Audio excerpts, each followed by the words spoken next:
So like you, I've seen the Batman trailer too many times. And I love it. It gives off Seven vibes with its tone. Aside from casting, which is completely stacked, Pattinson, Dano, and Farrell all in one movie, tone is all I really got from it. It's refreshing that it feels like I haven't seen the whole movie in the trailer. And to take a moment on Pattinson, depending on how many movies you've seen of him, you may have been one of his detractors for this role. Certainly, Edward Cullen does not make for a great Batman. But if you've been keeping a closer eye, you may have gotten the chance to catch him in Good Time and The Lighthouse. Performances in films that he said were made possible by the financial freedom Twilight bankroled. I had similar reservations against Heath Ledger. At the time, he was the 10 Things I Hate About You guy. So if you're still feeling trepidation about Pattinson, I would warn you not to sleep on him. They also seem to have learned from mistakes that other directors have made with the franchise. For instance, Robert Pattinson uses his normal voice. I'm vengeance. Rather than doing a Cookie Monster impersonation. This city just showed you that it's full of people ready to believe in good. That probably worked when Bale had to speak softly, but fell apart quickly as soon as he had to shout. Where were the other drugs going? With Batfleck, they tried using a voice modulator. Do you bleed? Which I didn't mind, but this Batman is only in year 2. So it makes sense for him not to have such swagged out gear yet. He's still a little raw.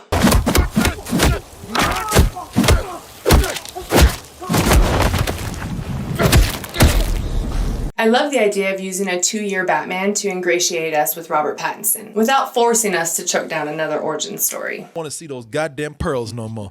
Don't want to see that blood in the alley. I don't want to see no movie theater. And Paul Dano gives off some serious John Doe energy. Our hero will be facing an enemy who is viscerally terrifying rather than... At the Fandom event, director Matt Reeves said he plans on the film being rated R. I couldn't be more excited for an R-rated, serious film experience, much like I was given in Joker, another movie I loved. And it made me think of something Red Letter Media said. Well, that's the thing. The minute you have Woman Batman show up, Yeah. it'll look ridiculous in this. Right. And at the time, I totally agreed. But that's changed with Matt Reeves' interview. A really good sign, as he's explained as an inspiration for this flick, was rated R crime thrillers, rather than other superhero movies, like all the others seem to be. So it looks like, just maybe, we're finally going to get the world's greatest detective back, and in a movie that could possibly match tone with Joker. A fun visual in the trailer are these fellas here. The hell are you supposed to be?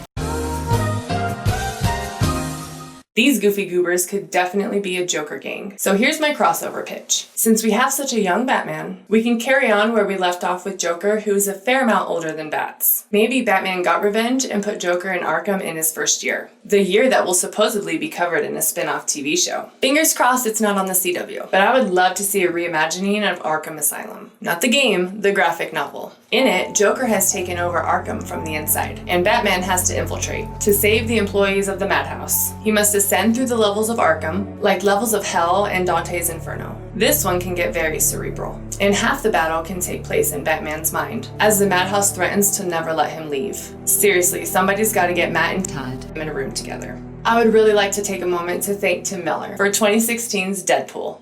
Without it, we may not have had so many great rated R comic book movies. Generation X and millennials grew up with these characters as kids, but now that we're the old fogies, it only makes sense for the properties to age up with us. We don't have to leave the kids behind. I'm just asking that you throw me a bone every once in a while with a movie that respects me. It's not like the graphic novels haven't been super gritty for decades already. There's stuff in Irredeemable I still have never seen, even in an R-rated comic book movie. So here's to hoping this is all a sign of more to come, and not some anomaly that vanishes in the upcoming years. In the meantime, let's cross our fingers for the Reeves-Phillips crossover. Thanks for watching. Till next time.